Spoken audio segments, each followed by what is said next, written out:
On en vient au coup de colère de Bruno Le Maire. Le ministre de l'économie n'a visiblement pas apprécié l'accord passé entre la direction de la SNCF et ses syndicats à propos des fins de carrière. Une manière de détricoter la réforme des retraites. Et il a annoncé hier vouloir avoir convoqué le PDG de l'entreprise, Jean-Pierre Farandou, pour qu'il s'explique. Pourtant, au sein du gouvernement, cet accord était connu, Aurélien Fleureau.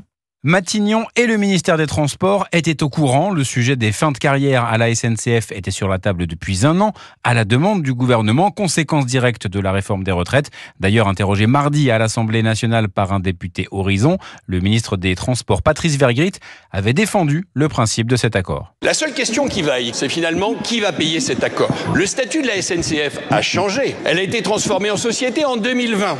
Le contribuable ne versera pas un centime pour financer cet accord. C'est donc en interne, avec des gains de productivité, que la SNCF devra financer cet accord. Comment est-ce financé ? C'est selon les informations d'Europe 1 l'une des questions que Bercy voudra poser à Jean-Pierre Farandou. Le patron de la SNCF devrait très certainement répondre que cette mesure va lui coûter entre 30 et 35 millions d'euros par an, alors qu'une journée de grève dont ne voulait absolument pas le gouvernement à l'approche des JO, c'est 25 millions d'euros.